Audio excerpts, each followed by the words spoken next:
Les Américains et les fantoches ont envoyé des équipes de sabotage, instruits, équipés par les Américains, etc. Et nous les avons pris. Peut-être vous avez entendu parler, n'est-ce pas, des procès. Oui. Et vous en avez pris souvent, à diverses reprises? Assez souvent. Est-ce que vous avez peur que les Américains portent la guerre au Nord-Vietnam? Nous n'avons jamais peur, n'est-ce pas? Comme les Français aussi, on dit que peur n'existe pas. Est-ce que vous pensez, Monsieur le Président, qu'il y a une solution militaire à la guerre du Sud-Vietnam? Non. Parce que vous savez que le peuple Vietnam, c'est un. Et le pays du Vietnam, c'est un. Les Américains ont fait une guerre d'agression, comme qui dit, c'est une guerre non déclarée. Et, comme vous savez aussi, vous avez pu lire dans la presse, n'est-ce pas, bien, mondiale, que plus la guerre prolonge, plus les Américains et leurs valets, n'est-ce pas, comment dire ça,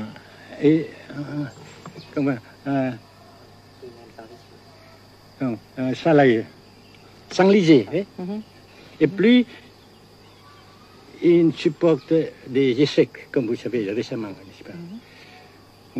Par conséquent, la guerre ne peut pas durer éternellement. Et je suis très heureux que les politiciens haut placés français ont reconnu cela. Vous pensez que le général de Gaulle pourrait en quelque sorte, à un certain moment, arbitrer le conflit? Arbitrer, qu'est-ce que vous comprenez par le mot arbitraire? Nous ne sommes pas des équipes de football. Mais au-delà des accords de Genève, si je ne me trompe, une idée du général de Gaulle est la neutralisation de tout le sud-est asiatique. Est-ce que c'est une idée qui vous semble intéressante? Comme j'ai déjà dit quelquefois, c'est une idée intéressante. Mais ça dépend encore de la volonté de ces peuples et la manière comment on procède à réaliser. C'est une grande question, n'est-ce pas? Et je ne peux pas dire que je suis d'accord. Et je ne dis pas que je ne suis pas d'accord, n'est-ce pas? Mais parce que vous dites, par exemple, vous dites fleurs. Fleurs, il y a beaucoup de sortes de fleurs. Il y a des roses, des blanches, des rouges, etc. Et il y a qui sont bons et d'autres qui ne sont pas bons. Mais on dit fleurs. Monsieur le Président, nous avons constaté avec chagrin qu'au cours de notre voyage au Nord-Vietnam, que l'influence française était devenue à peu près inexistante dans votre pays. Les moins de 25 ans ne comprennent plus du tout le français. Et je me demande si, à votre idée, des rapports peuvent se rétablir tels que la France continue à jouer une sorte de rôle culturel ici. Avec la France surtout et avec tous les autres pays.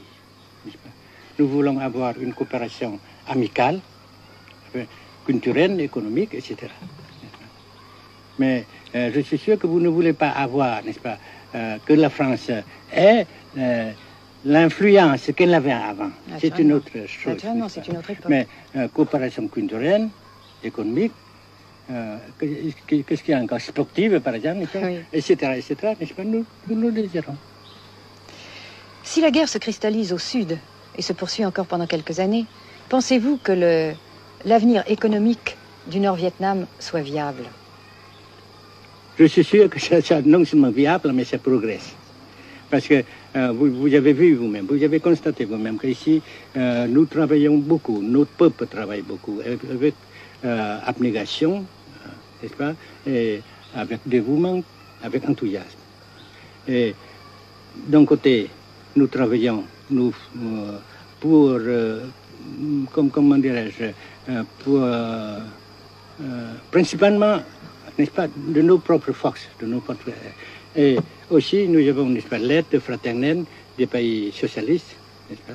Alors, nous, jusqu'ici et après cela, n'est-ce pas, nous avons déjà réalisé des progrès. Pas très grand comme nous voulons, mais nous avons réalisé des progrès. Et dans l'avenir, nous progressons de même. Mais vous mentionnez là l'aide des pays socialistes. Est-ce que cette aide ne s'est pas trouvée légèrement compromise à la suite du conflit idéologique entre la Russie et la Chine?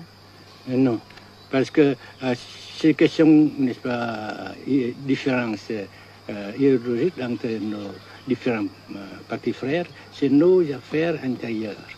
Ça passera. Et l'unité, ça se fera.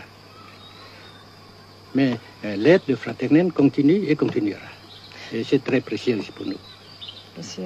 Mais certains ont l'impression chez nous, Monsieur le Président, que le Nord-Vietnam se trouve actuellement assez isolé, asphyxié même, et que politiquement, il pourra difficilement éviter de devenir une sorte de satellite de la Chine. Qu'est-ce qu'on peut répondre à cela? Jamais.